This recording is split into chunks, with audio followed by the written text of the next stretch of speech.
Hello students, मैं देशमुख सिंह आज organic synthesis first की इस वीडियो लेक्चर में हम बात करने वाले हैं ऑक्सीडेशन ऑफ एल्कीन की और उसके एक अदर मेथड की जिसका नाम है वेकर प्रोसेस।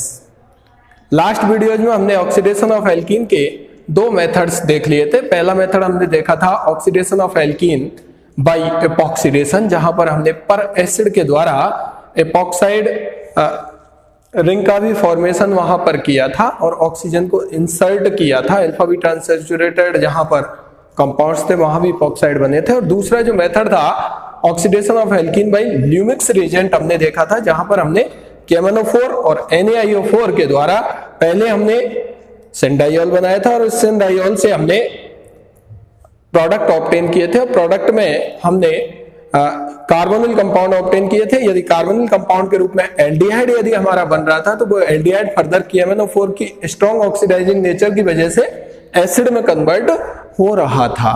तो दो मेथड हमने देख लिए थे। पहला मेथड ऑक्सीडेशन ऑफ एल्कीन का था एपॉक्सीडेशन, दूसरा मेथड था oxidation of alkene by Lemieux reagent. Lemieux reagent था हमारा KMnO4 एंड NaIO4। और तीसरा जो मेथड है वो हम बात कर रहे हैं आज, उसका नाम है वेकर प्रोसेस। देखिए वेकर प्रोसेस होती क्या है, सिंपल वर्ड्स में यदि हम बात करें कि कोई एल्कीन हमारे पास है, यदि उस एल्कीन की रिएक्शन PDCl2, CuCl2, H2O और O2 से कराएं, PDCl2 पैलेडियम क्लोराइड और कॉपर क्लोराइड के साथ और H2O और ऑक्सीजन वहां प्रेजेंट हो, तो हमारे उस एल्कीन का ऑक्सीडेशन हो जाता है। दैट मींस बेकर प्रोसेस, जितने नंबर ऑफ कार्बन एटम इधर होते हैं उतने ही नंबर ऑफ कार्बन एटम का हमको प्रोडक्ट ऑब्टेन होता है। Same number of carbon atom का प्रोडक्ट हमको यहाँ ऑब्टेन हो रहा है। That means corresponding carbon atoms, corresponding जितने कार्बन एटम्स रिएक्टेंट में हैं उतने ही प्रोडक्ट में हमको ऑब्टेन होते हैं। ये हमारा कहलाता है बेकर प्रोसेस का ये जो तरीका है। सिंपल वर्ड्स में यदि हम बात करें तो जब हम किसी एल्कीन की रिएक्शन इन कंडीशंस में कराते हैं PDCl2, CuCl2, H2 और O2 के साथ, तो प्रोडक्ट के रूप में हमको कोई मिथाइल कीटोन ऑब्टेन हो रहा है। दैट मींस ये हुआ कि यदि मैं ये कहूं रिएक्टेंट से प्रोडक्ट की साइड जा रहा हूं तो क्या चेंज मुझको नजर आ रहा है, ये ग्रुप किस ग्रुप में कन्वर्ट हो रहा है, इस ग्रुप में कन्वर्ट हो रहा है। दैट मींस ये कौन सा ग्रुप होता है हमारा, आप सभी जानते हो ये ग्रुप होता है विनाइल ग्रुप। कौन सा ग्रुप होता है, विनाइल ग्रुप। और ये किस में कन्वर्ट हो रहा है, मिथाइल कीटोन में कन्वर्ट हो रहा है। That means the process of conversion of a vinyl group और terminal vinyl group. Terminal vinyl group से मतलब है लास्ट में जो उस हाइड्रोकार्बन जो हमारा एल्कीन है उसमें जो लास्ट में जुड़ा हुआ है या इनिशियल में जुड़ा हुआ है विनाइल ग्रुप, उसका ही ऑक्सीडेशन होता है। और किस में होता है, मिथाइल कीटोन में। तो हम ये कह सकते हैं कि the process in which the terminal vinyl group convert into methyl ketone by the presence of PDCl2, CuCl2, H2O and O2 is called Becker process. That means अगर हमारे पास कोई भी एल्कीन दी हुई है, उस एल्कीन का terminal vinyl group, vinyl group से मतलब आपका मैंने अभी बताया CH डबल बॉन्ड CH2, ये किस में चेंज हो रहा है, मिथाइल कीटोन में चेंज हो रहा है।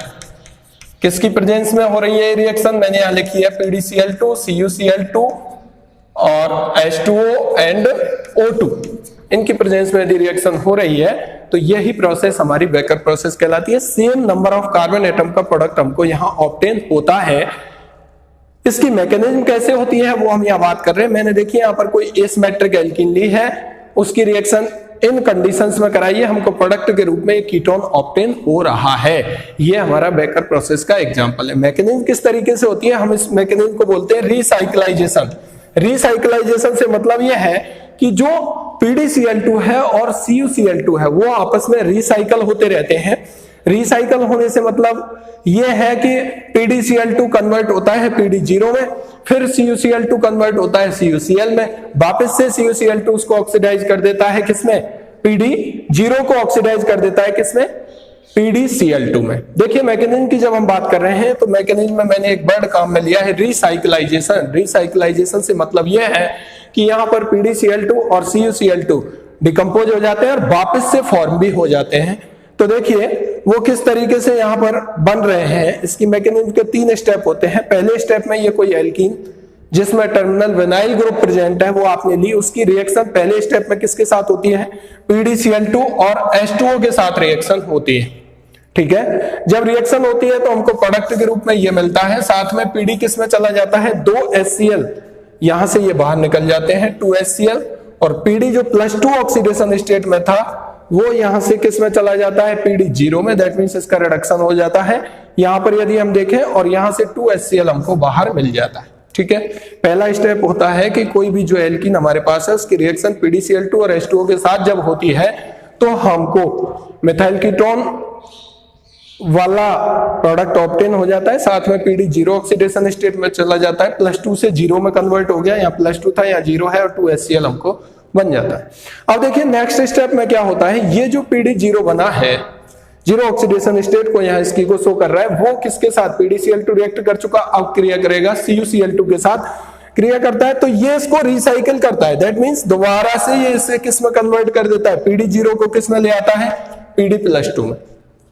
दैट मींस 0 से +2 में जा रहा है, इसका ऑक्सीडेशन हो रहा है, तो CuCl2 इसको ऑक्सीडाइज कर देता है और ऑक्सीडाइज करके इसे किस में कन्वर्ट कर देता है, वापस से PDCl2 में, और फिर वापस से यही रिएक्शन हो जाती है तो PDCl2 बन जाता है। जो CuCl2 था वो किसमें, क्यूप्रस क्लोराइड में चेंज हो जाता है। क्यूप्रिक क्लोराइड क्यूप्रस क्लोराइड में चेंज हो जाता है। यहां पर Cu+2 है तो यहां पर Cu+1 में है।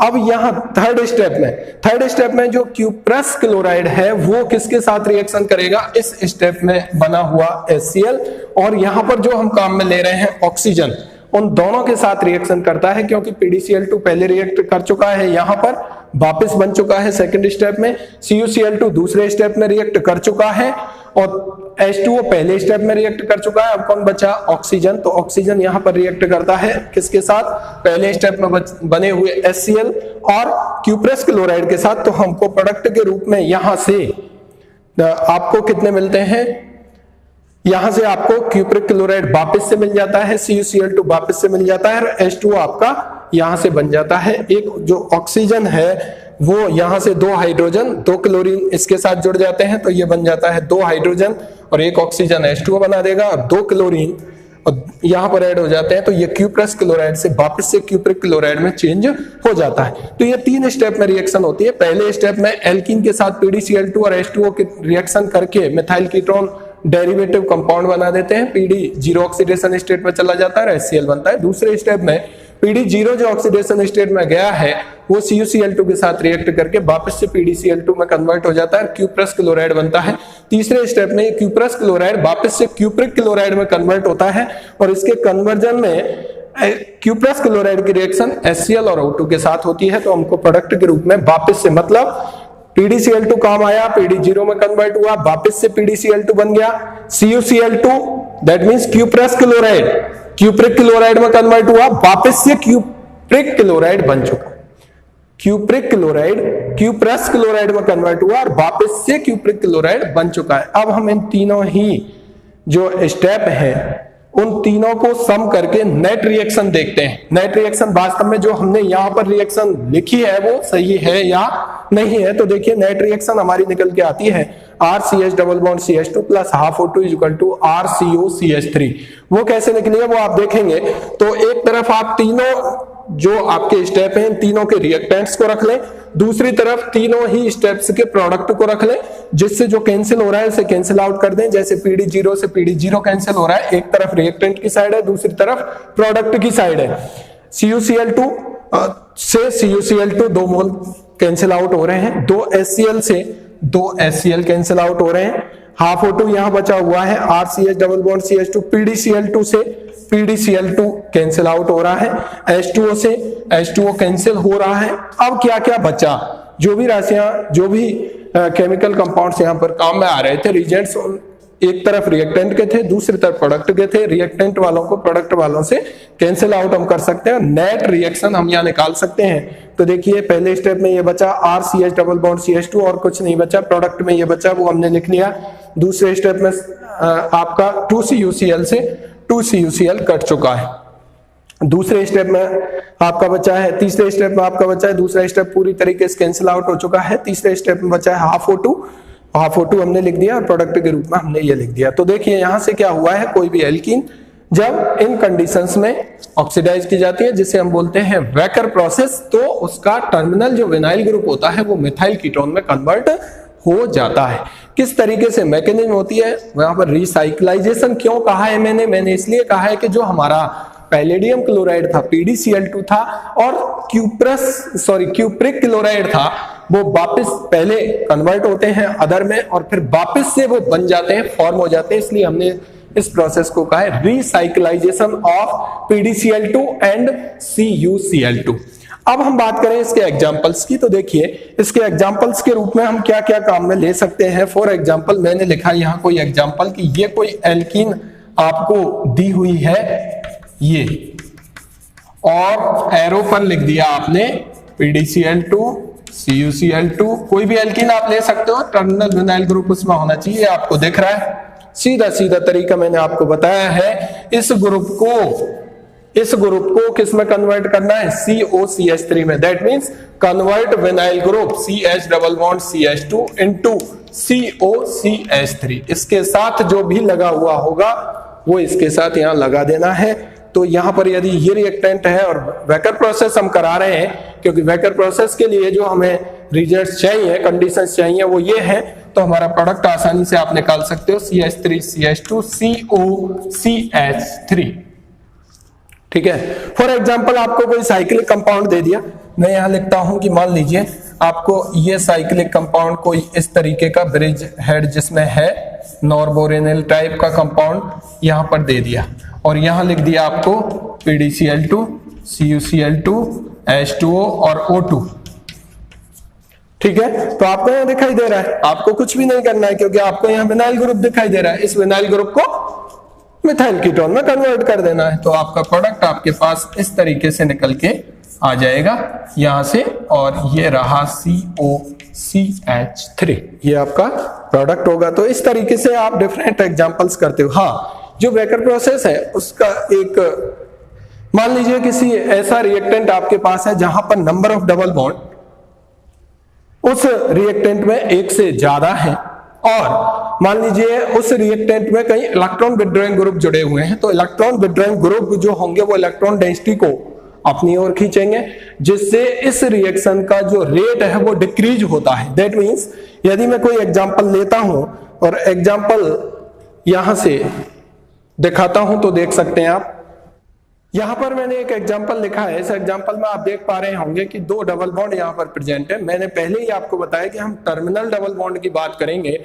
और ऑब्वियसली टर्मिनल डबल बॉन्ड इस एग्जांपल में ये है। जब हम वेकर प्रोसेस इसकी कराएं तो हमारा ये डबल बॉन्ड मिथाइल कीटोन में कन्वर्ट होगा, ये डबल बॉन्ड कभी भी मिथाइल कीटोन में कन्वर्ट नहीं होगा, क्योंकि हमने बात की टर्मिनल की। और दूसरी बात यह है कि यहाँ पर वैसे भी इलेक्ट्रॉन विथड्रॉइंग ग्रुप जुड़ा हुआ है। ये इलेक्ट्रॉन विथड्रॉइंग ग्रुप यहाँ पर इस बेकर प्रोसेस को रिटार्ड करता है, रेट ऑफ रिएक्शन को स्लो करता है, इसलिए इस वाले डबल बॉन्ड पर रिएक्शन ऑपरेट होती है, और ऑपरेट होने के बाद हमारा जो प्रोडक्ट है वो क्या बन जाएगा, COCH3, और इसमें जितने भी कार्बन हैं वो कार्बन आप यहाँ पर बना सकते हो, और ये डबल बॉन्ड आपका एज इट इज रहे।